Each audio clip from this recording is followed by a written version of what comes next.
Now we're gonna get into facts and opinions. And this week's topic, we're gonna be talking about the 444 tour. So, according to the Tennessean, it's reported that the concert that Jay-Z's having there is going for less than $20. It's also saying that it's his highest grossing solo tour. Now, peep this. His tour is up, from what I'm understanding, 21% over his Magna Carta tour already. From what you understand, what are these sources? Because I got another source over These here. sources, like I said, the Tennessean. Okay. We're not gonna talk about digital music news because Right. he's threatening to sue them in regards to the reported news. Exactly. So you want to talk about that a little bit? Yes. Go ahead and get into that. That's perfect because guess where my sources come from? Where? Digital music news. Oh man. You see how that just happened right there? Anyway, so digital music news came out and they said, and I'm going to read this verbatim because it's classic, okay? Okay. So he's threatening legal action against digital music news if we don't rip down our analysis of this tour. In fact, his attorney said that our coverage is defamatory. Mm-hmm. Okay, here's the letter that they got from the lawyer. This office serves as legal counsel to Sean Jay-Z Carter. We're writing in connection with the following article, the article that said that they saw tickets for $6.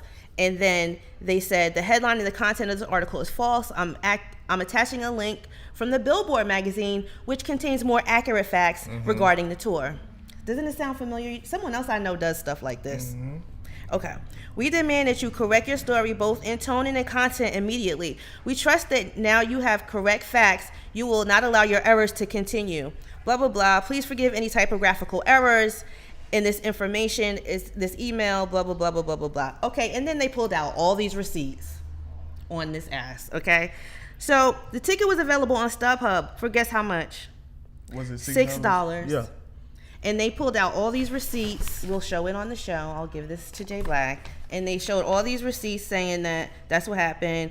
And then in Sacramento, the tickets were going for $9.50. So if you want us to report accurate information, we can. That's nothing but brokers trying to flip the ticket. Exactly. That's all it really is. That's all it really is. But in the fact that the initial concert ticket sales were that low, that's an indisputable fact. So this is going back to spinning stuff and fake news and whatever.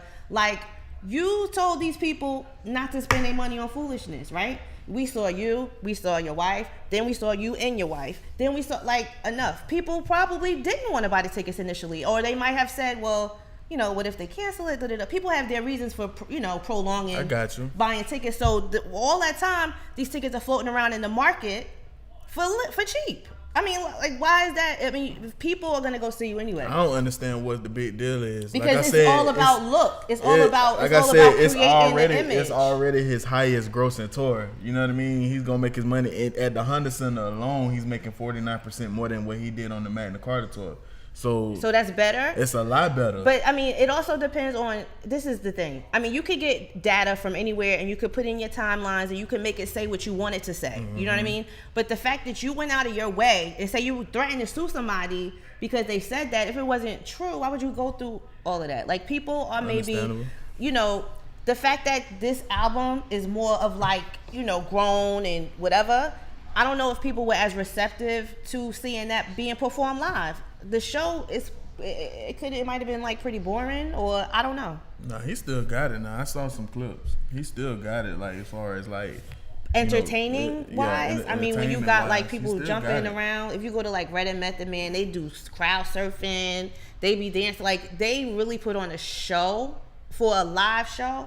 I think you really gotta bring it. I don't know. I mean, I wouldn't go. That's what I think. That's what I think. A lot of people think when they think about those artists. They think that those artists are old. Those artists are actually not old. They're old. It's kind of like football in a sense. You a guy, you come into the league, you 21 years old, you do 10 years, you 31 years old. In a sport aspect, they look at you as old as far as your body. It's the same thing with hip hop. You've been in the game 15, 20 years. You got all these young guys coming up, these rookies coming up. They doing big things, and people are looking at you as, these guys actually not. Okay, so here's the thing about sports and the thing about hip hop. Sports, because you are using your athleticism to do whatever you got to do for football and blah blah blah, then age would come into it would be a factor. But if you think about it, we are adults, but we are coming from an era that created this. So it's not like, when they created rock and roll, like my parents or the blues, that's what my parents listened to. They didn't wake up one day like, yo, what's going on? I want to listen to Wu-Tang Clan. Like, there's a place and a space for people like that want to know that, and that the younger people, if they need to get into the originators and the people that really were put here to perform this mission, like I look at them like prophets, you know what I mean? Mm-hmm. Like if you really want to know about this culture, you need to get involved and you need to go see these people. It don't have really nothing to do with age. If it's age, then it maybe it's content, you could say, and your mind might not be ready for all of that. You might just need to be entertained. Something that me and Jay Black talked about off camera last week is the thing, like when it come to hip hop, like we had a conversation basically saying who did we come up, like who was our artist. Right. Jay Black said Lil Wayne. And really? Oh my God. He had his reason. Guys he are said so because young. He said because that's the first artist that he discovered on his own and he watched Lil Wayne evolve. Yeah, but he's been in the game for a minute. Yeah. And I told him, I said Nas, and I said because that's my crazy. father, that's all my father listened to. Yeah. So that's why he gonna always be my number one all time. So it's about who you around, like your influence and who put you on that. And I think sometimes too, you know what I'm saying, not to take anything away from my Southern people, because I am Southern as well, but we wasn't brought up. You didn't have on things exactly. on those type of artists. We had Scarface, we had Master P, like we had guys like that. You well, when I saw an interview with Angie Martinez, and I heard Scarface say it today.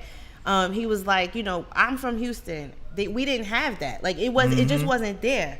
So that's why, y'all think I be clowning on y'all, but sometimes I'm just like, yo, I just can't have this conversation with y'all. Like I just can't have this conversation with y'all because you don't even know what you're talking about right now.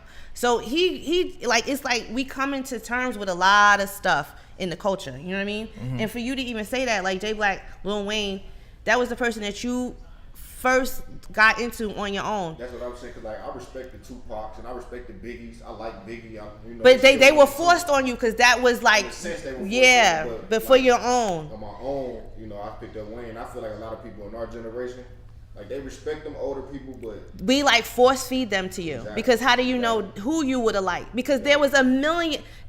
So imagine me, like there was a million of them to pick from. And usually you gravitated toward the person from your area or the people, you know what I mean? Because you kind of just supported it because hip-hop was a grassroots thing, you know what I mean? But we even went on something even deeper than that.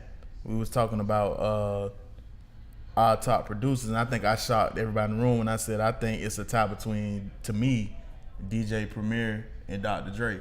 A lot of people didn't think I knew who DJ Premier was, and I was just like, but if you don't listen to those artists, if you don't know who DJ Premier is, then you wouldn't understand why my answer is my answer and why still to this day he's still a top producer. Right. So it's all about your surroundings. And so imagine me, like I always say, like it was a whole bunch of different producers, like producing different sounds from different areas for different people, and it was like it just kept evolving and it kept evolving and it kept evolving. So it just amazes me still to see like everybody that's still doing it. But y'all gotta understand, you cannot put an age on this. Like this is what we did. This is what we grew up doing. I agree. You probably went outside and rode your bike. Somebody in my neighborhood probably went outside, went to the corner and battled somebody in rhyming. Like this is who we are. So when you see older people in your book, well, we older, But we shot BB guns.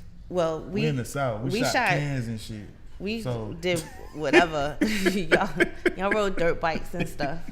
And but you just gotta understand that this is just what it is. You gotta get used to seeing all that now. You're gonna have to get used to seeing, older people doing hip hop shows, having that go on. Mm-hmm. And it's just like once you start accepting it, then you'll stop getting involved in that ageist system. I think it go both ways though with accepting it. Like as far as like the older people accepting it, and I think with we don't have to accept it. You don't, but you still gotta respect it. We don't have to do anything. We could act like it doesn't exist. I mean, I'm not saying that that's the right thing, right? No. You don't have to talk down on it. And that's what I think. A older people, they talk down on it. But I think I come from a place of promote what you love instead of bashing what you hate. You don't have to listen to any of this stuff at all, ever. Never, ever. You don't have to. And when you overhear it, like if you have kids or something, you just be like, yo, whatever, and keep it moving and go listen. Show them what and why. Because it was way deeper than what it is now. Actually, it was the same. It was the same way, you know, the government and politics kind of used it to spin it. But it was more positive. I mean, we had all different kind of genres, and all we're asking y'all to do is split it up so that it's like you don't be, you know, in your 40s and you want to go to a club and hear some hip hop, and when you get there, it's not the hip hop you consider hip hop. Like, you need to break those genres down so I know what I'm getting into. So I don't hear skirt, skirt, skeet, skeet when I get to the club. Or well, whatever. Skirt, skeet, skeet been going on since the 80s. No, not baby. skirt, They just skirt, lingo skeet, it skeet. different ways. Choo choo, skirt, whatever that shit is they be saying. Like, I don't want to hear none of that ever.